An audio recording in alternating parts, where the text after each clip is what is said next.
Sri Krishna, Sri Krishna, Sri Krishna, Sri Krishna. Gurur Brahma, Gurur Vishnu, Gurur Devo Maheshwaraha, Guru Sakshat Param Brahma, Tasmai Shri Gurave Namaha, Tasmai Shri Gurave Namaha. Bhagavad Gita is a dialogue between Bhagwan Sri Krishna and Arjun, and Arjuna went on asking questions after questions after questions after questions. And Bhagwan Krishna started replying every question, one after another. Ultimately, he got tired.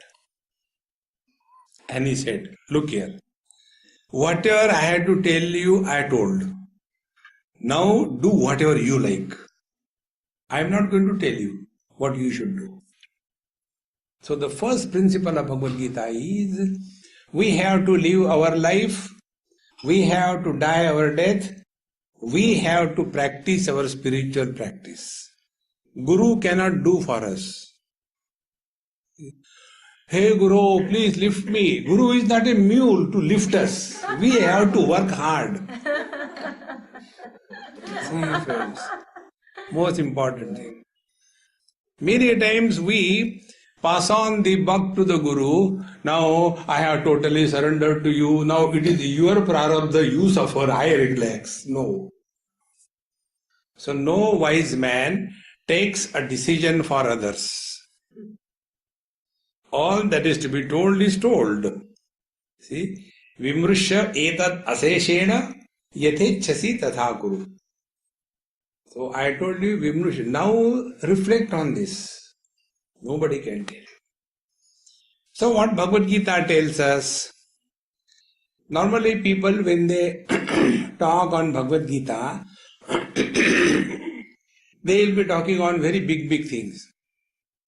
Karma Yoga, Bhakti Yoga, Ashtanga Yoga, Sashtanga Yoga, Nashtanga Yoga, Jnana Yoga, Meditation Yoga. There are 1.5 dozen yogas in Bhagavad Gita. Not one. Every chapter is the yoga. And it starts with first yoga in Bhagavad Gita is tragedy yoga. Arjuna Vishada Yogo Nam. Tragedy is yoga. If that tragedy can change the direction of our life from the dog words to the God words. See? And it is for this purpose that all the miseries are designed for us to grow spiritually. See? It is something like this. When we get pain in our tooth, root canal, so that time, is it that the pain is given to torture us, to trouble us? No, to remind us, hey, something is wrong, take care, right away. Exactly the same way. Wherever there is a pain, it is a reminder. It is an alarm. You are going the wrong way. Take care. But instead of taking care, what we do? We take painkillers. And what is the painkiller which kills you without pain? See? A painkiller medicine is not a curative medicine. It only kills you. See, friends. So what is said in Bhagavad Gita? All of us have the same problem. See? We in the digital world today, we want everything fresh now. Like yesterday evening lecture is already up on the YouTube. Fresh. See? Morning's newspaper become obsolete in the afternoon. Bhagavad Gita spoken more than 5,000 years before, how it can be applied in today's days? It is so outdated. See, friends.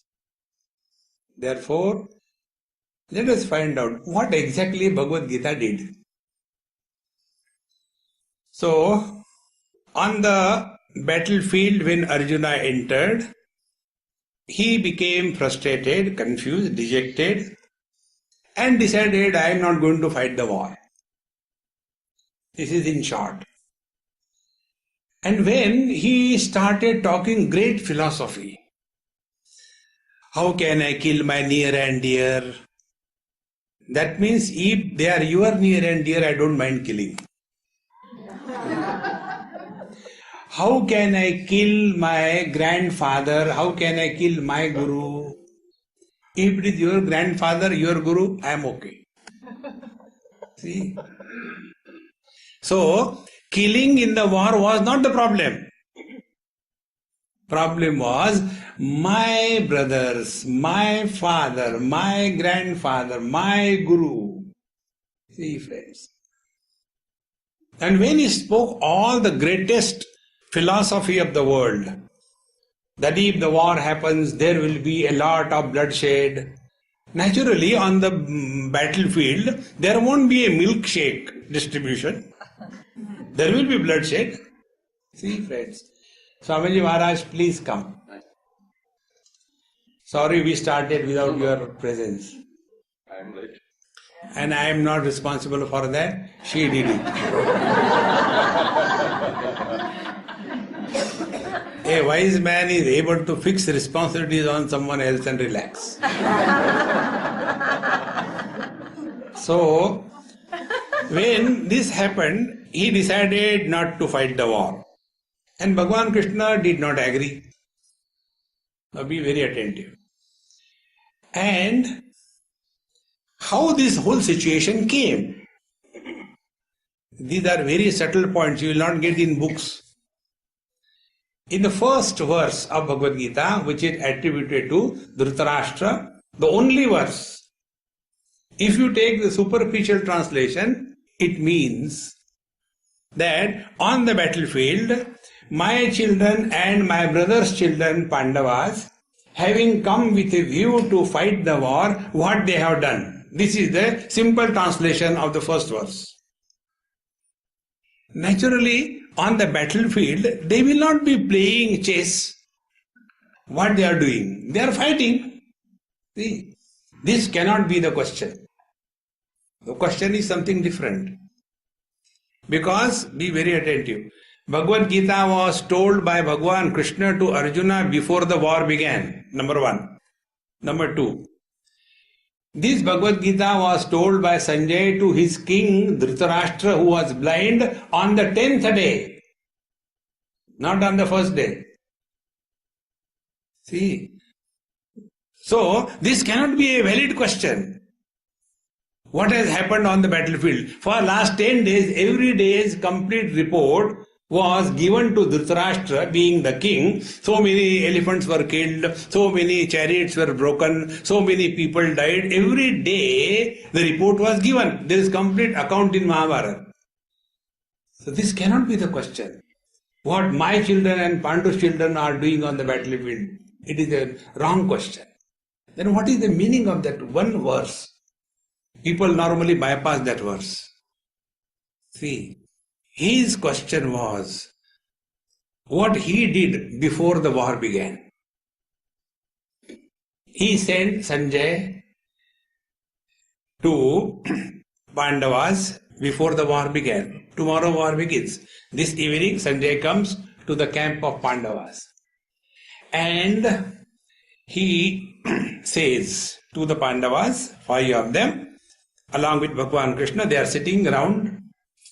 And he said, I am sent by your uncle, and he says that you are good people, you are nice, you have values, but my children, I am fed up with them. They are useless, they are good for nothing. I am so fed up that I can't control them. Therefore, I want to talk to you because you listen. And he tells, if this war happens, So many people will be killed. This will happen, that will happen. All kinds of things. And when all that was being created by Sanjay at the instance of Dhritarashtra, go and create confusion in the minds of the Pandavas so that they cannot function with confidence. A person under the influence of confusion cannot function with confidence. And the confusion is only one, identity crisis. The only confusion. So he created that situation by sending him, go and talk to them. And when all this happened, Bhagwan Sri Krishna said to Sanjay, Sanjay, I am talking on behalf of all the Pandavas because they love me. Is it not, Pandavas, you love me? Of course. Now how can they say no? Suppose I ask you now, all of you, you love me, is it not? Yes. See, you have to say yes. See, friends. And then Bhagwan Krishna said, go and tell your king, the war will happen. It cannot be stopped. It is too late. He goes back. Now, out of the 5 Pandavas, the eldest one, Yudhishthir, he was firm. His principle of life was, plan the work and work the plan. Don't go only planning. There are many people who keep on planning but do nothing. So he wasn't that type. They have planned it and it has to be executed. Therefore, no doubt in his mind. Bhima, Swami Atmananda, Muktananda. Second was Bhima. Bhima was very clear. He has taken a vow, on the battle I will open the chest of the Shasana like a fridge and take out the bottle of Coca-Cola and drink his blood. And he does that. In Mahabharata, this very clearly comes. When Dushasana is on the floor, he opens his chest, breaks open, and takes out the heart and drinks the blood. And with that blood, soiled hands, he goes and washes the hair of Draupadi, because that was the vow she has taken. That unless my hair are washed in the blood of that man who touched my sari, I will not tie them. So every day, these Pandavas, when they are looking at Draupadi, her hair were never tied. He was so clear about it. So, Yudhishthir has no confusion. Bhima has no confusion. Now the 2 twins, Nakula Sahadev. See? Nakula Sahadev, they were the most intelligent one. Intelligent people are those who are always followers. They were very clear what we have to do in life, why we should worry. Our eldest brother is wise, follow a wise man and be happy. See, take a simple example. Now here I am. Now where I will stay, I don't worry. Satish is there to worry. Now what food I will take, why do I worry? Vinay is there to suffer. I relax.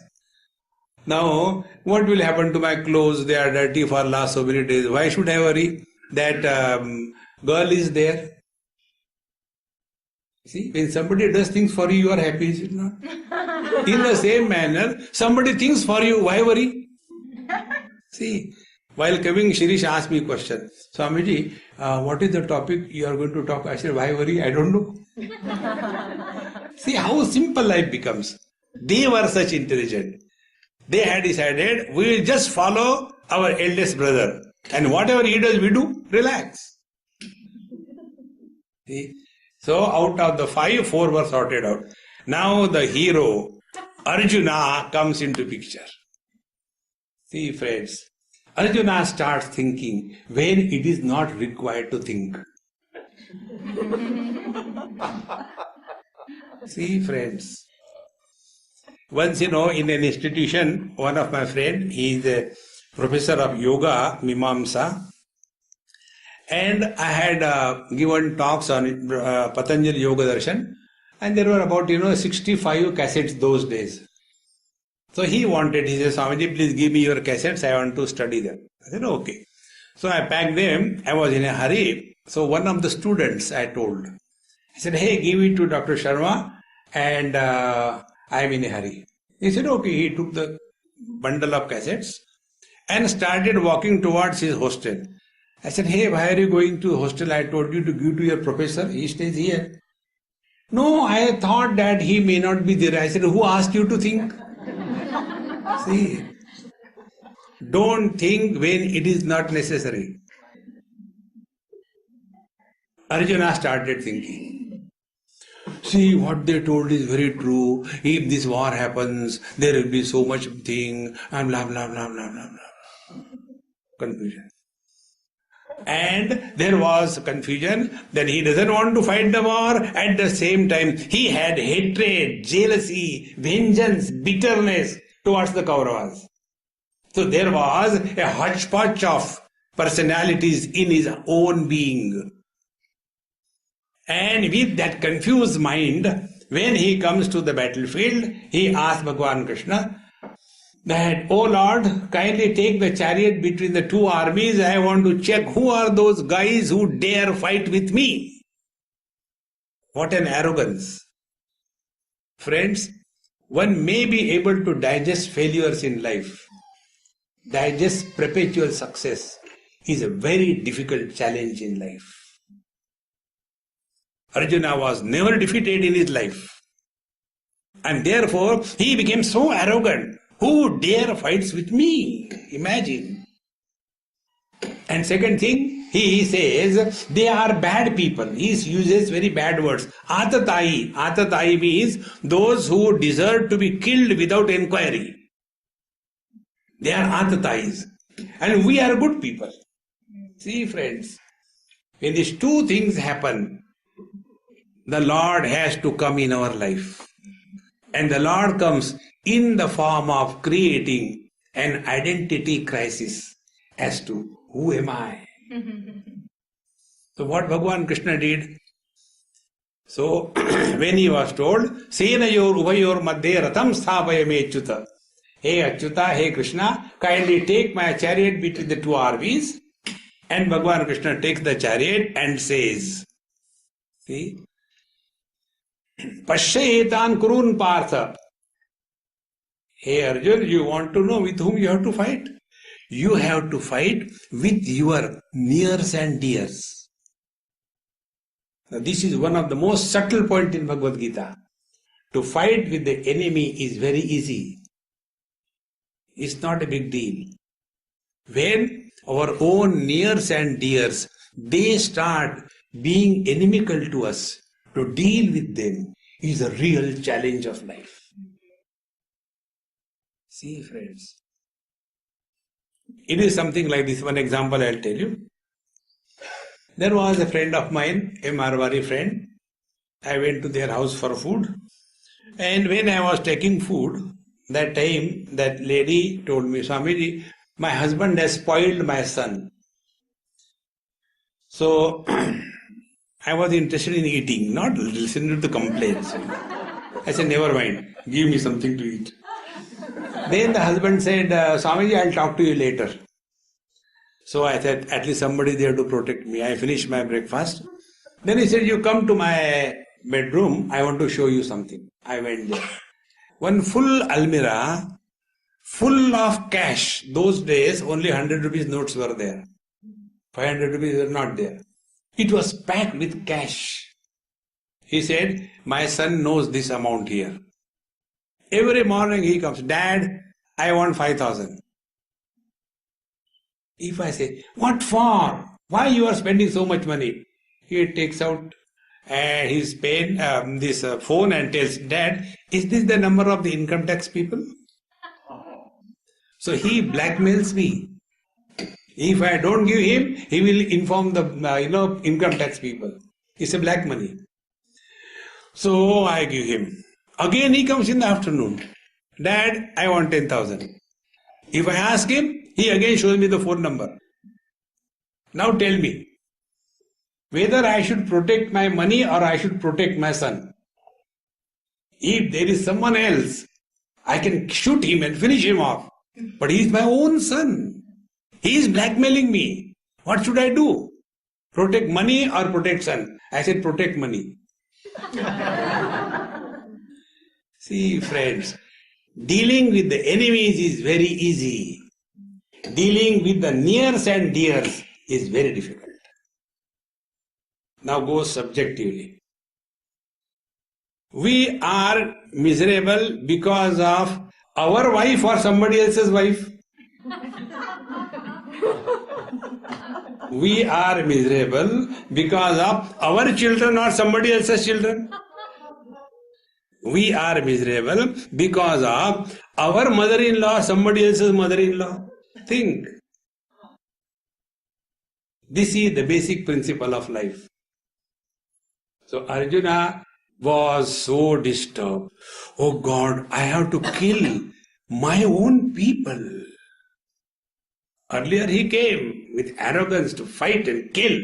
But when he was reminded, you don't have to fight with the enemies outside. They are within the family. See. And he once decided, Etan hantumichami gnatopi Madhusudana. Hey Madhusudana, oh Lord, I don't want to kill them. Even if they kill me. See? Goody goody. And thereafter he starts giving logic. So much of logic he gives. And after the whole logic is given, he looks at Bhagavan Krishna and says, is it not? Bhagavan Krishna bangs him left and right. Now, what is the problem? Where from this situation came? Till such time, Arjuna did not recognize that he has to fight with his own nears and dears. He was ready to fight. The moment he came with those who are nears and dears, there was a confusion. To be or not to be. Whether to fight or not to fight. See, friends, this identity crisis is the disease of total humanity. See, friends. Now on the battlefield, who is a person? He is a warrior, he is a soldier, is it not? On the battlefield, he is not somebody's disciple. On the battlefield, he is not somebody's grandson.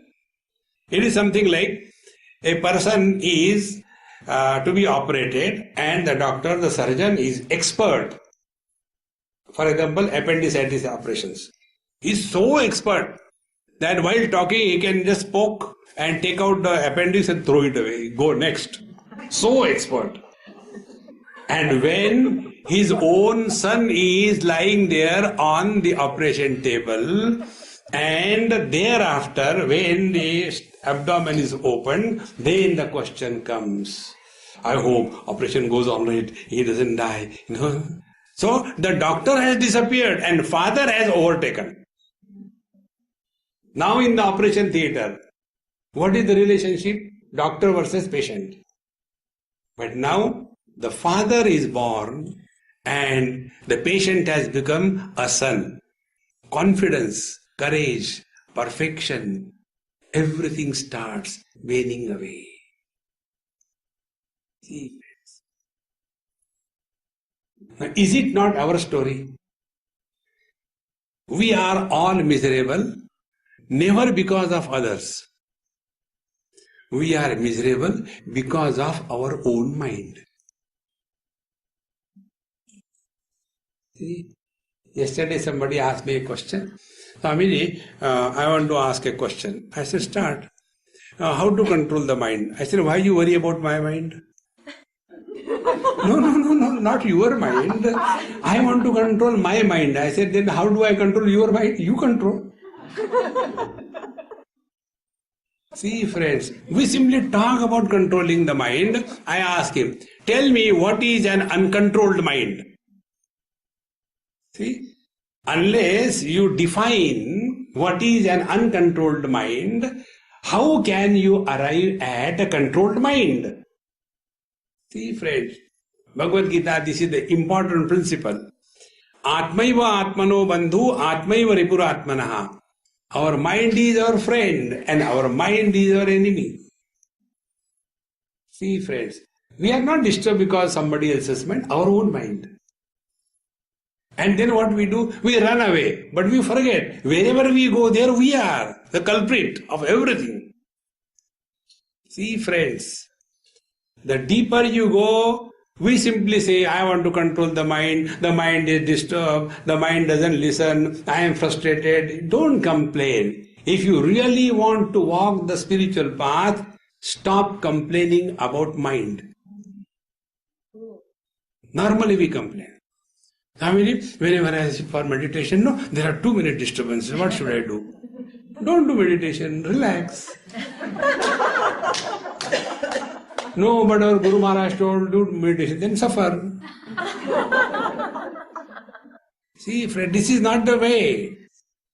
Yesterday I told you, we have to work on the mind. We work by the mind. Work on the mind. And working on the mind starts with first step. Identify yourself correctly. See. And the moment you have this correct identification with yourself, your doubts will disappear. For example, which father doesn't know what is his duty? Which mother doesn't know what is her duty? Which child doesn't know what is his duty towards the parents? Which teacher doesn't know what is his duty toward the students? Which politician doesn't know what is his duty toward the nation? Everyone knows. And yet, we go the wrong way. Be very attentive. Why we go the wrong way? See? Because of this identity crisis. Take an example. Suppose I am the Prime Minister. Suppose I am not, thank God. Suppose I am Prime Minister. And therefore I have got a lot of authority invested in me. I can use any amount with one signature. Millions and millions of dollars. And I have got a son. Now, what is wrong if the father helps the son? Nothing wrong. So what I do? I invoke the authority of the Prime Minister and invest that authority in the son because I am the father. So who am I? Whether I am a father or I am a politician. Confusion. See, friends, therefore all the spiritual practices sort out this identity crisis. And this is exactly what has happened in Bhagavad Gita. See? You must have read number of commentaries on Bhagavad Gita, number of lectures. One basic thing I'll tell you which will shake you up. Bhagavad Gita talks about Karma Yoga, Sankhya Yoga, Jnana Yoga, Bhakti Yoga, blah blah blah blah blah blah. Arjuna has not done anything. He was on the battlefield.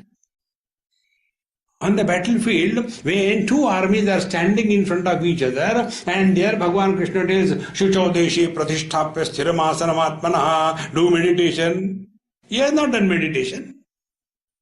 He didn't chant the Lord's name, Om Namah Shivaya, Om Namah Shivaya, Om Namah Shivaya. No. He did not do Karma Yoga. He did not study scriptures. See, friends, then what exactly Gita has done? See, friends, get this point across. Only one thing. Toward the end, in the last chapter, Bhagavan Krishna asks, Kachideta Shrutam Partha Tvaya Ekagrena Chetasa Kachid Ajnana Sammoha Pranashtaste Dhananjaya. Hey Arjun, did you listen to me with all attention? Has the identity crisis disappeared from your head? Therefore, what Bhagavad Gita talks about? Only one thing. Sort out the identity crisis. You are on the right path. Now see, what is the identity crisis? We simply say that the mind is disturbed. There are too many thoughts. Don't complain.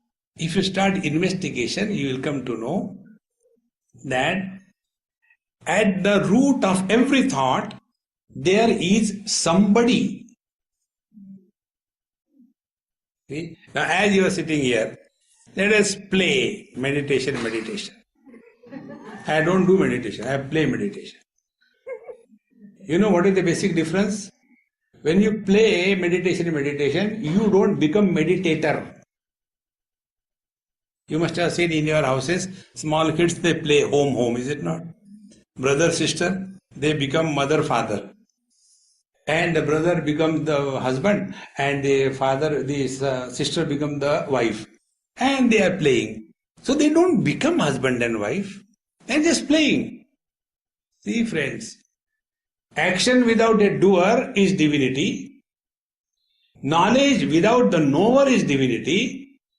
The joy without enjoyer is divinity. Satchidananda is this. See, friends. Therefore, we play meditation. Let us start. Sit as you are sitting. Now take the position that you are mother, father, or son or daughter. Take the position. And now see what kind of thoughts are erupting.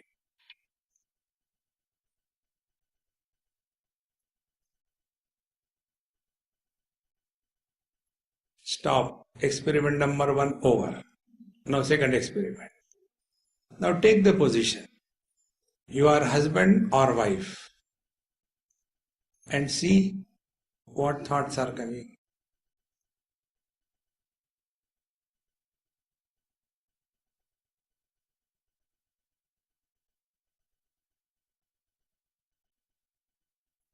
Stop. The last experiment. Remain as Mr. Nobody.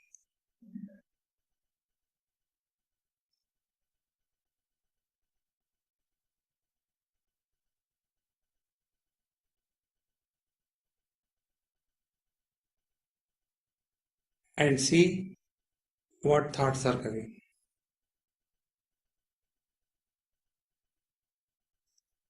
Experiment over. Open your eyes and ears. Now analyze. When we became mother, father, the thoughts were pertaining to the kids. When we became children, thoughts were pertaining to the parents. When we became husband, thoughts were about the wife. When we became wife, thoughts were about the husband. And when we remained as Mr. Nobody, no thoughts. Is it not? So what should be the meditation? Remain as nobody. See. This status of your being is called as Samprajñat Samadhi.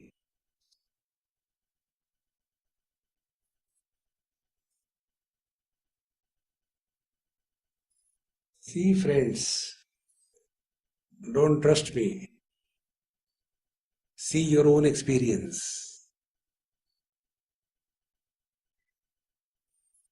So this identity has to be corrected. Now if I am disturbed as mother, father, brother, sister, husband, wife, in-law, outlaw, then the question is, where from these fellows have come? When I am mother, when I am father, when I am son, when I am daughter, when these personalities are born, we come to know that in deep sleep we are nobody. Upanishad says, Tatra mata amata bhavati, Tatra pita apita bhavati, Tatra vedaha aveda bhavanti. Very clearly Upanishad says, in deep sleep, the mother is no more a mother. The father is no more a father. The scriptures are no more scriptures. Because there is nobody and there is nothing. And therefore, no thoughts. And therefore, only happiness. And whenever there is happiness, there is sound. And that sound is called as sound sleep. Krrr, krrr. Try to snore when you are awake. Because you are miserable when you are awake. See, friends, now we go next step. When are all these personalities born? The mother, father, brother, sister, husband, wife, when are they born?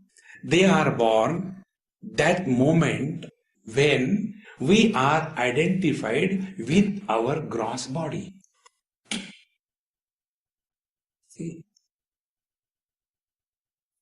So who is the culprit? Culprit is identification with the gross body. So if we have to sort out our identity crisis, let us go one step further. We consider ourselves to be intelligent, logical persons. Now this body of ours, is this body created by us? We didn't create our body. Even if you are a digital child, the digital child went to the mother and said, "Mom, you have given me username, but you didn't give me password." So the mother gets angry. "Don't talk nonsense. I have given you birth. I have not downloaded you." So this I, when is he born? With body identification. And his body is neither created by me, nor the body listens to me. On what ground I say that I am a man, I am a woman? See, friends, the first step on the spiritual path is separate yourself from the body. Not through faith, through experience. Faith is required when we are blind. See? If I take out my glasses and keep here and tell, "Students, I kept my glasses over here. Don't make any noise. I'll go to bathroom and come." The students will start laughing. Behind the glasses, under the eyes are, the glasses don't see anything, is it not? Oh. So behind the glasses, eyes are required. Behind the eyes, mind is required. So who is talking to you? My lips? No. There is somebody who is talking. Similarly, your drums are not hearing. There is somebody who is hearing. So, the embodied is different from the body. It is for this purpose the law of karma, karma yoga is told in Bhagavad Gita. Not for doing too many things and imagining I am doing karma yoga. No. The purpose of karma yoga is to let us stop blaming the world for our miseries. What is our present position? All my miseries are because of others. If I am a husband, my misery is because of my wife. If I am a wife, I am miserable because of my husband. If I am a father, I am miserable because of my children. If I am a child, I am miserable because of my Hitler dad. Very clear. Till such time, we blame others. We have not taken even one step on the spiritual path. Be responsible for your life. Then, when any misery comes in our life, it is exclusively because of our karma from the last life. Means what? Means before this body was born, we existed. And when this body will die, to sort out the accounts of karma, we will have to take the next body. Meaning what? Meaning we existed before this body was born.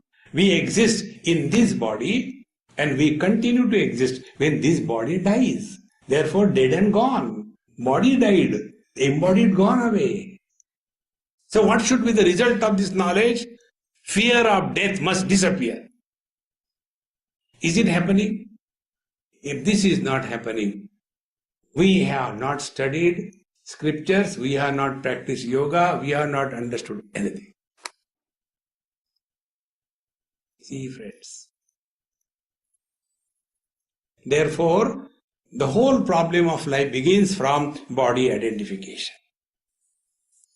And these people who are miserable, mother, father, brother, sister, husband, wife, who are they? Are they reality or their imaginations? See, this is a very simple thing to understand. I got married to a girl, I became a husband. So I was H1 and my wife was W1.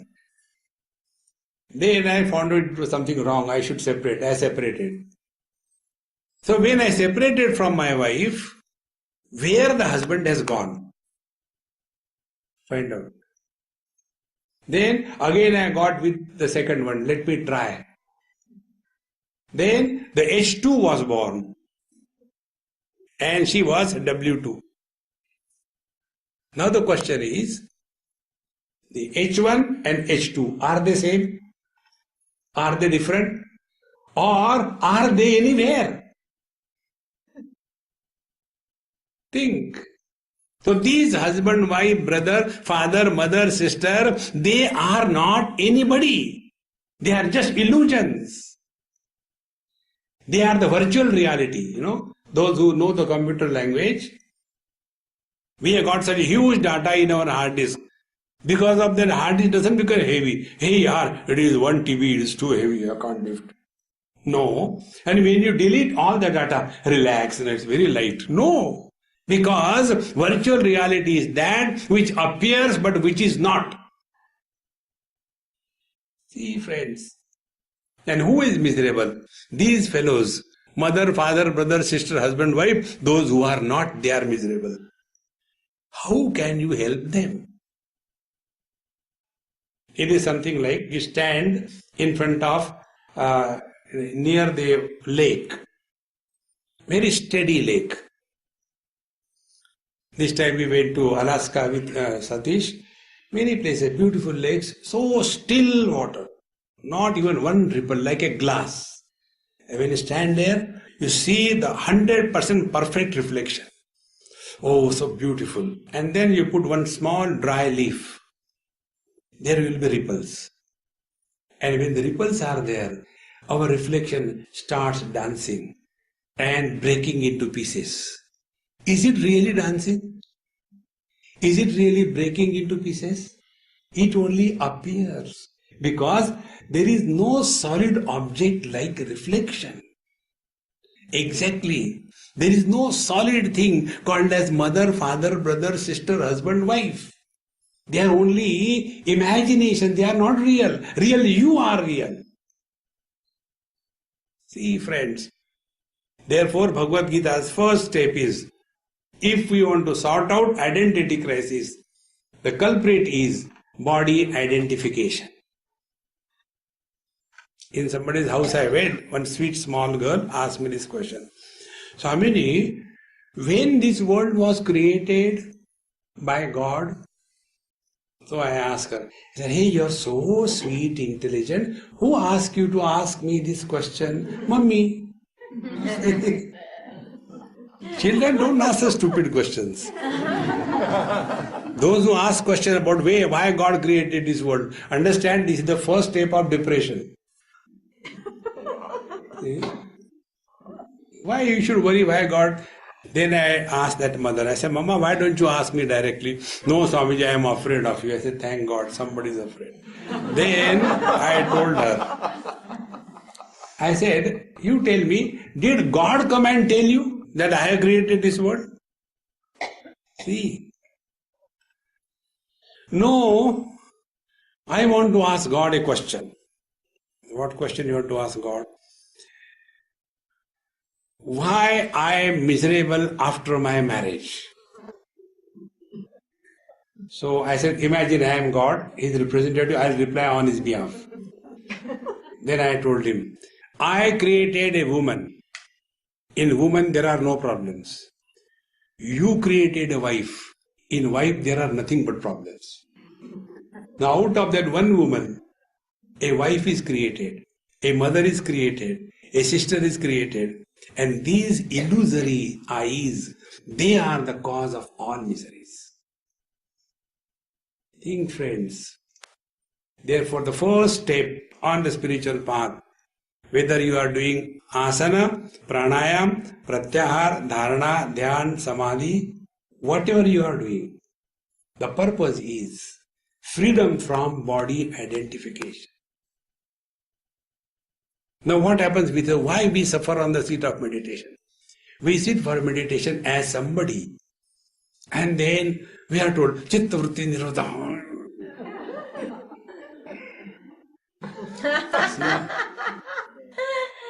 You cannot. Trying to control the mind is like, suppose the mercury has spilled on a marble floor and you want to lift it with your hand and put it back into a container. Whole life you can spend, you can't do that. So simply complaining about the mind is not the spiritual path. Start working on the mind. And the first thing we'll come to know that somebody is always disturbed. Nobody is never disturbed. And if somebody is born only after body identification. See? So if you are practicing asana, is it for acrobatics? Or is it for getting out of the body identification? See? Like we go to many places, we park our car. What is that we keep in our mind? We park our car in a right place so that the tow van doesn't come and take it away. In the same manner, park your body on the seat in such a manner that you don't have to think about the body. That is the purpose. But we sit, for asana, and after every 2 minutes there is a change in the posture. This way, that way, this way, that way. Like, the idli stone. The purpose is defeated. See, friends.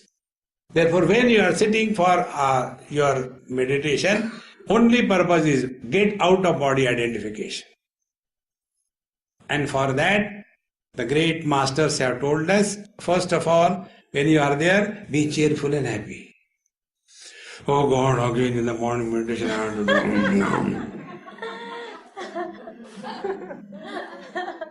See, we are not obliging anybody if we are living our life spiritually. Spiritual life is our necessity, not anybody's necessity. Second thing is, remember all the time that the Lord and our Guru Maharaj is within us, not outside. Then you will get two things. One, the Lord is in my heart, so He protects me. There is nothing to be afraid of. See, Abhayam Sattva Samshuddhi. The other day when I was seeing the pictures, Maharaj's picture, sitting with the lion and all that, it requires fearlessness. And fearlessness can come only if you are out of the body identification. See?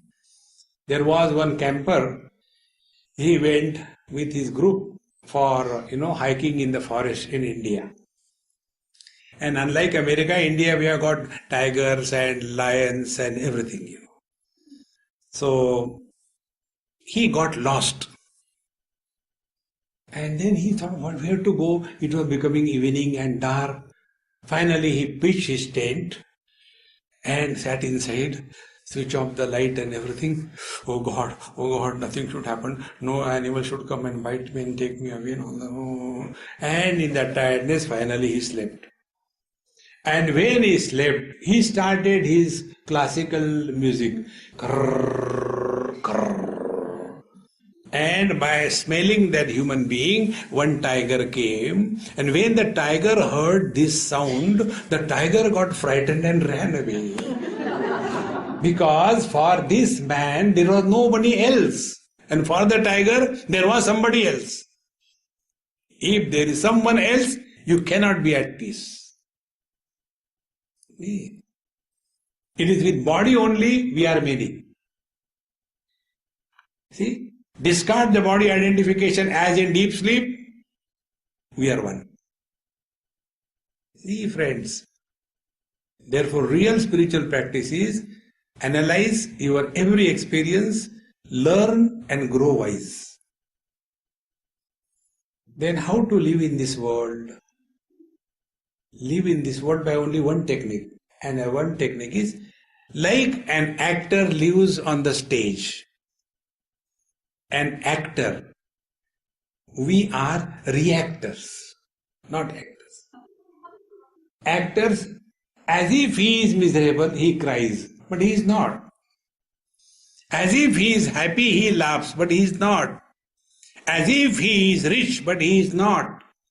As if he is poor, but he is not.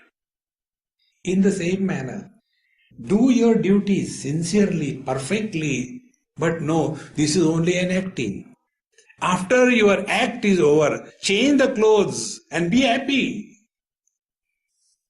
But we carry the burden of these bodies on our mind. And therefore, inside, we are not one. We are a dozens of them.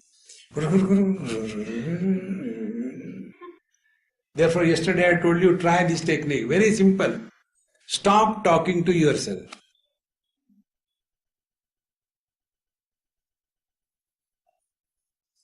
Nobody will be born. Then we'll know. Nobody alone is happy. Somebody is always miserable. Stop talking to yourself. And in this practice, one day by the divine grace, it clicks. Spiritual experience is a click. Like when we learn swimming, can somebody tell exactly at this moment, this Muhurta, Brahma Muhurta, I learned swimming? No. One day it just happens. Or like, balancing on a bicycle. You keep on struggling and struggling. And when that balance comes, you don't know. And once you get the balance, you never lose it in your whole life. Sthitva syam antakalepi brahma nirvanam ruchyati. Bhagavan says, if you get this knack, this click, even at the last moment of your life, you merge in the infinite. Therefore, the first step is this: get out of body identification. See?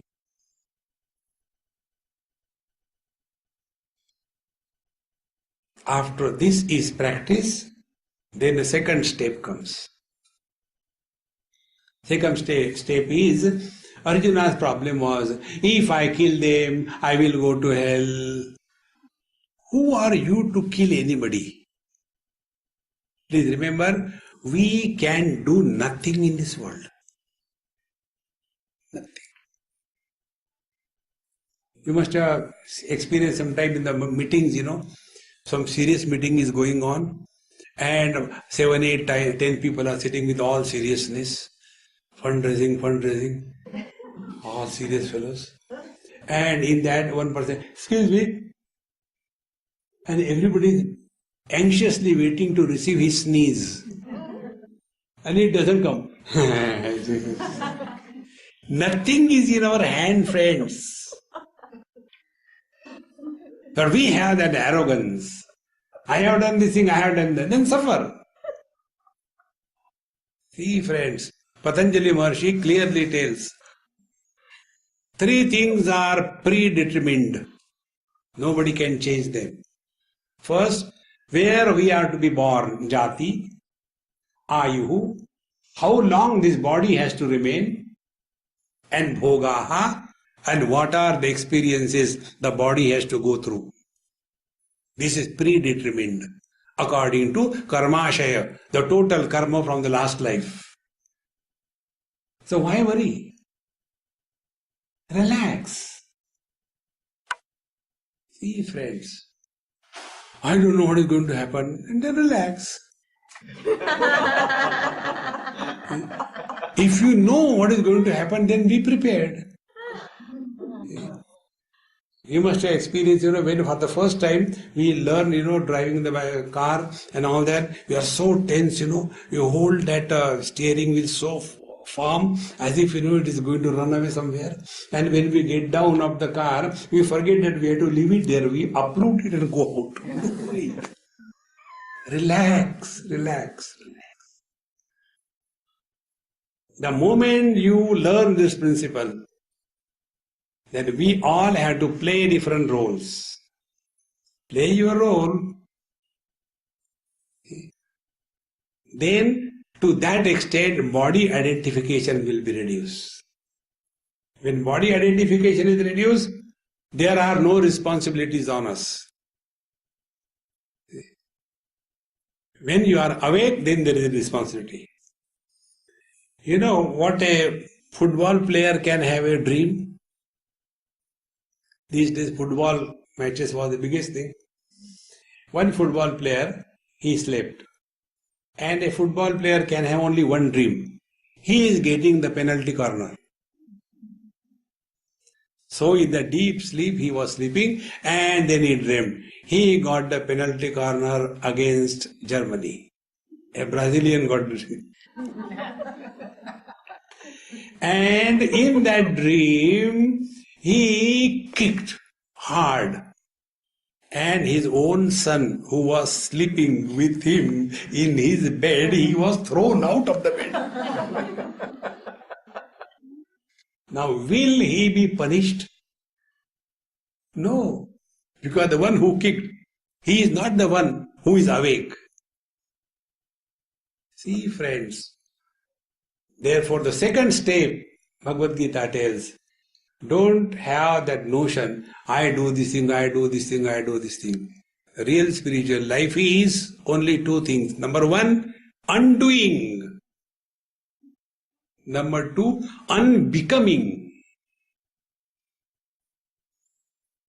We start doing meditation and suffer silently. See? Be sincere to yourself. In this world, if we deceive somebody the most, we deceive ourselves the most, not to anybody else. I'll tell you one or two examples to make this point. See, I was told first time when I got my Diksha to do Gayatri Japa. Om Bhurvu Swaha Tasya Viturvarenyam Bhargo Devasya Dhimahi Dhiyo Yo Na Prachodayat. So, as a child, how many times can you chant? So I was told, chant 11 times, it is enough for you. But I was thinking, I am extraordinary. So why only 8 times? I will chant 108 times. And we were told, chant loudly, not in your mind. Again, why loudly? God is inside, why outside?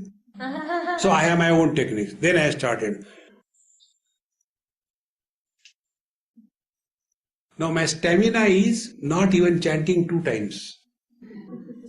But I wanted to do it 108 times. Then Bill Gates and Steve Jobs came in my life. At a time, 4 or 5 windows were opened. In one window, Om Bhurvu Swaha Tasya Viturvarenyam Bhargo Devasya Dhimahi Dhiyo Yo Na Prachodayat. Another pop, window opens, I have not washed my clothes, I had to wash my clothes, but there is no place to dry, it's too much raining outside. Third window comes, I don't know what they are going to give for food. I am fed up of that idli dosha whole day. See how many windows are open? Why? Because my capacity to chant the Lord's name was not even 2 times sincerely, yet I was overdoing it. And I suffered, not for a day or 2, 6 months. And one day I said, hey, stop every nonsense, no japa, no nothing. See?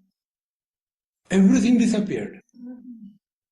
See, friends, don't overdo anything in life, including meditation. Let meditation happen. And meditation happens when we are living in utter awareness. See? Do we do sleeping? No. We sleep and then snore. Do we do dreaming? No. First dream is, then we have funny experiences. Do we do waking? No, we don't do waking. We are in the waking experience, then suffer in this world. Exactly the same way. We have to live in meditation 24/7. And then live in meditation. That life is called as life of a great master. Such a master is always at peace.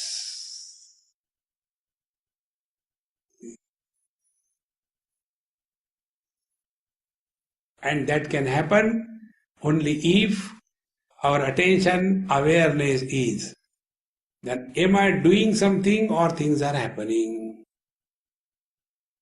Because this I has to disappear.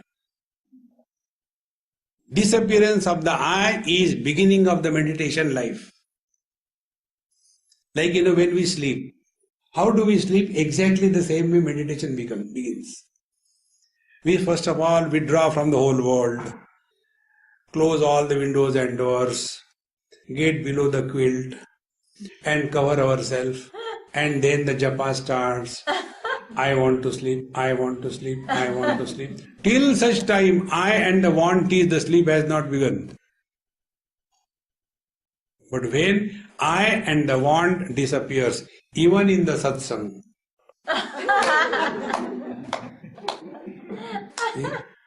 that's why those people who sleep in satsang, I respect them most. There were two persons who were sitting right in front, and one person was constantly sleeping, and the other, which became a pillow, he was becoming very angry. He wanted to move like this thing. So this Kumbhakarna, this sleeping fellow, he put his hand around him.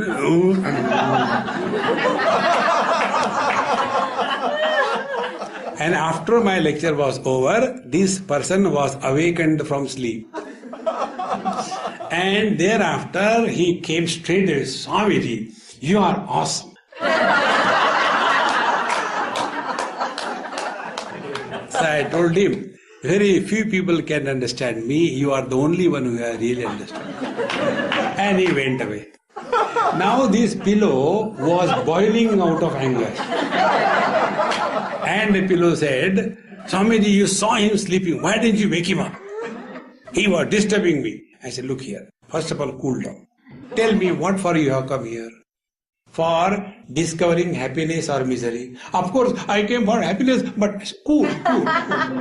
You came for happiness, is it not? Did you get? No. Because you were disturbed. He got happiness. He was sleeping. So all those who come in the lecture and sleep, they are the real satsangi. Others keep on struggling. What next? Who cares? Sleep. Relax, relax, relax. Spiritual life is not a struggle, friends. It's a joy. And this joy disappears only because we want to do something. Stop doing the things. Let the things happen. And if you really want to reach this particular point, one technique I'll tell you and then close before the mama puts a tape on my face. You being the student of yoga, do pranayama, is it not? Yes. I was a teacher, I was a military officer. And one of the, recruits, he did a mistake. So I punished him. Lift the rifle up, complete haversack on the back, run around the parade ground, 21 rounds. Punishment. Then I was a Sanskrit teacher. The student did a mistake. So punishment. Write down Bhagavad Gita in Sanskrit 21 times. Oh God, punishment. Then I am a yogi and the student has done a mistake. Punishment. Do 21,000 times Anulom Vilom Pranayam. Punishment. Oh God, my nose will go away. 21,000 times Anulom Vilom. No, Swamiji, I can't. Okay, how many times can you do? Okay, do 2100 times. No, I can't do so much. Okay, do 21 times. Okay, I'll try. And he started. And when he did 4 or 5 times, he stopped now. Now tell me, how many times you breathe a day? We breathe. For each breath, we require 4 seconds. So in a minute we breathe 15 times. Therefore in 24 hours we breathe 21,600 times every day. When I told you to do pranayam for 100 times, you are tired. But you are breathing the whole day. Are you not tired? Hey, come on, I am damn tired. I am not going to breathe. Now what is that? Is it not pranayam also breathing? And breathing also breathing? Why we get tired? Because pranayam is done. Breathing happens. In the same manner, when you do meditation, you will be tired. But when meditation happens, I disappears. Dhyatru dhyane parityajya dheyameva avashishyate. When the meditator disappears, meditation disappears, and only Satchidananda Paramatma remains. See, friends. Therefore, Bhagavad Gita tells in the 2nd chapter, what is the meditation for a man of steady wisdom? Steadiness in wisdom is important, not steadiness in posture. So there Bhagavan Krishna says, Prajahati yada kaman sarvan partha manogatan atmannevatmana tushta stita prajnes tadochate. Meditation is living at a zero desire level. No desires. And that doesn't mean we are in depression. Because dispassion and depression, they are equal. A person who is in depression, he also has no interest in anything, Do you want to come for a walk? What will I do there?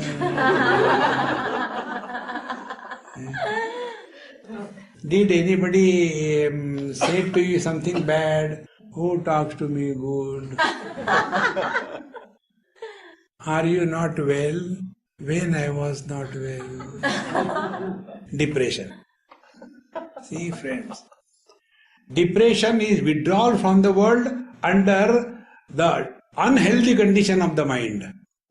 Dispassion is withdrawal from the world under the healthy condition of the mind. See. Prajahati yada kaman. When all the desires are deleted once for all. See? That doesn't mean he is in depression. Therefore, atmannevatmana tushtaha. He is at peace with himself. A person who is at peace with himself or herself, he is at peace with the whole world. See, friends. And this all can happen only by us, on us, for us. The world doesn't need.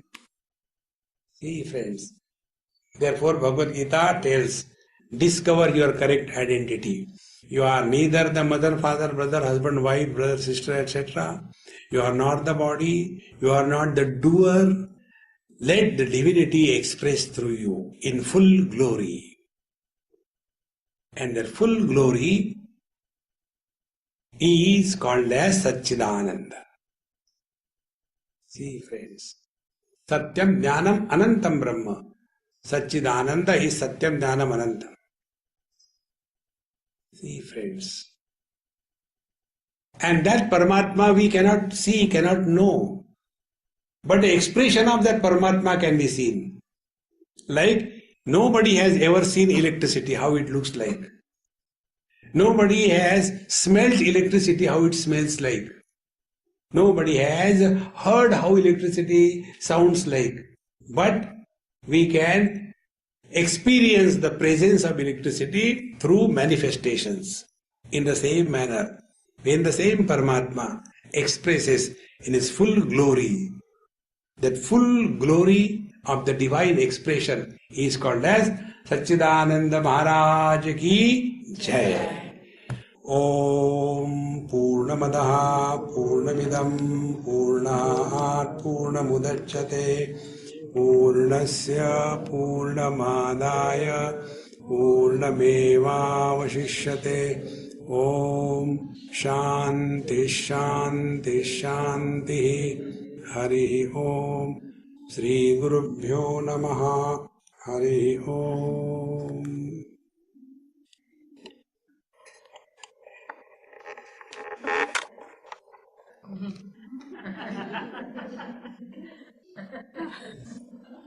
So I have all of you on the internet.